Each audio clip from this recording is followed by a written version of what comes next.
किसान मजदूर का नहीं, जो किसान का नहीं, वो किसी काम का नहीं। ये सरकार और इसके मुखिया आदरणीय मोदी जी तानाशाही के प्रतीक हैं। पर गुमराह 23 है। जो लोग इसमें शामिल हैं वो कांग्रेस के भला नहीं चाहते, ना देश का भला चाहते। यही अगर हमारे नेता राहुल जी से अगर कोई गलती से कुछ बात हो जाती तो कैसा तिल का पहाड़ बनाया जाता। पेट्रोल कहीं 100 रुपया पार, कहीं 90 रुपया पार, डीजल कहीं 90 रुपया पार, कहीं 100 रुपया पार। आखिर में कैसी है ये सरकार? आज किसानों का सबसे बड़ा दुश्मन है तो नरेंद्र मोदी है। इसलिए अब बैलगाड़ी पर ही आगे आगे चलना पड़ेगा, क्योंकि एमएसपी तो खत्म हो चुका है। क्या भूपेंद्र सिंह हुड्डा एक अलग पार्टी का संकेत दे रहे थे? अगर बनाएंगे तो अपना नुकसान करेंगे।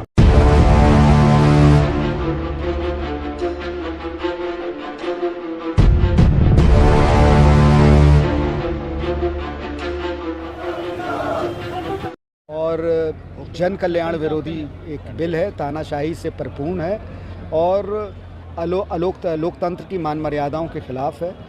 और इसकी जितनी भर्त्सना की जाए, जितनी आलोचना की जाए उतनी कम है। और उस सोने पर सुहागा ये है कि सरकार के कानों में कोई जू नहीं रेंग रही है, सरकार पर कोई असर नहीं पड़ रहा है। सरकार कितना किसान कितना व्यथित है, किसान कितना द्रवित है इसको लेकर और पीड़ित है अपने भविष्य को लेकर, अपनी नस्ल को, अपने जो आने वाली पीढ़ी को लेकर कि उसका भविष्य क्या होगा। पर बड़े अफसोस के साथ ये कहना पड़ता है, देखिए जो शासक की अपनी जनता के साथ संवेदनशीलता नहीं होती, उनके दर्द को नहीं समझता, मैं नहीं समझता कि वो शासक है, वो तानाशाह है। और माफ़ कीजिएगा, ये सरकार और इसके मुखिया आदरणीय मोदी जी तानाशाही के प्रतीक हैं, पर्यायवाची बन चुके हैं। वो छोड़िए कुछ जो चंद मोदी भक्त हैं जिन्हें कुछ दिख ही नहीं रहा, जिन्हें सिर्फ हरा ही हरा दिख रहा है, और वो भी किसी न किसी क्षण ये महसूस करेंगे कि उनको वो भी छलावे में रह रहे थे और चीज़ें परतें खुलेंगी। मैंने जैसे कहा अपने उद्बोधन में कि हिटलर का भी पतन आया था, कभी कोई सोच नहीं सकता था हिटलर के शासनकाल में कि उसे ये दिन भी देखना पड़ेगा जब अपने चरम पे था, जब अपने उरूज पे था, जब अपनी बुलंदी पे था। अंग्रेज़ सरकार को भी कभी गुमान नहीं था कि राष्ट्रपिता महात्मा गांधी अहिंसात्मक आंदोलन में जिस सरकार में, जिस शासन में सूरज नहीं डूबता था, पर पतन उसका भी आया। तो ये तो अभी 3 महीना जीता जागता उदाहरण तो आपने चीन के संदर्भ में देखा ही, जो चीन ने जो हमारे उस पे पेनोंग के लेक पे और जो जब देबांग प्लेन्स पे जब जो किया तो उन्होंने तो ये कह दिया था 1 इंच पे भी कब्जा नहीं है, आपने देखा था। और अगले दिन विदेश मंत्रालय के प्रवक्ता ने कहा कि चीन 1 किलोमीटर पीछे हट गया है। तो अगर हमारे नेता राहुल जी से अगर कोई गलती से कुछ बात हो जाती तो कैसा तिल का पहाड़ बनाया जाता।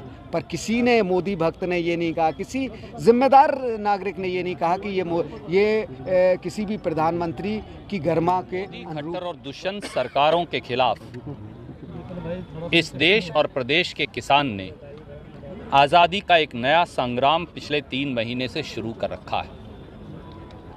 और मोदी जी, खट्टर साहब और दुष्यंत चौटाला जी ये जान लें कि उनकी सरकारों की ईंट से ईंट बजाकर ही हरियाणा का छोटा दुकानदार, मजदूर और किसान दम लेगा। मोदी और खट्टर सरकारें अब झूठ, प्रपंच, स्वांग, नाटक, इसका मूल मंत्र अब उनका ये बन गया है। परंतु वो कितने भी जुल्म करें, लग 250 से अधिक किसानों की कुर्बानी जो दिल्ली की सीमाओं पर 5 लाख से अधिक की संख्या में बैठे हैं 3 महीने से, वो व्यर्थ नहीं जाने वाली। और इन विश्वासघाती सरकारों को हरियाणा ही नहीं, पूरे देश का किसान और जनता सबक सिखाएगी। इसको वो हमारी चेतावनी माने और ये जान लें, जो किसान मजदूर का नहीं, जो किसान का नहीं, वो किसी काम का नहीं। इसलिए दुष्यंत चौटाला जी और खट्टर साहब, विशेष तौर से ये आपको चेतावनी है कि आपका ढोंग और प्रपंच अब नहीं चल पाएगा, आपका पाप का घड़ा भर चुका है।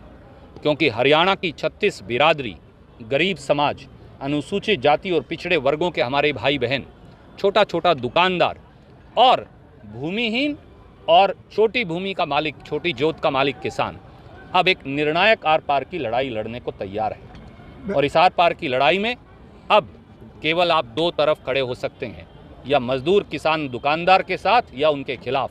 अब हरियाणा के हर व्यक्ति को निर्णय लेना पड़ेगा कि वो किस तरफ है।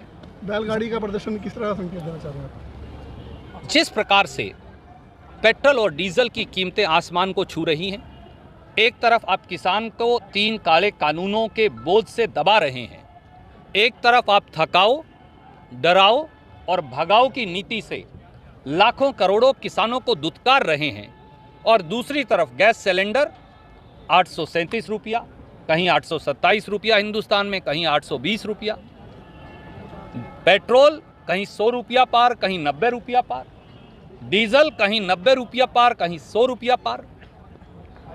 आखिर में कैसी है ये सरकार, और क्यों गद्दी नहीं छोड़ती मोदी और खट्टर सरकार?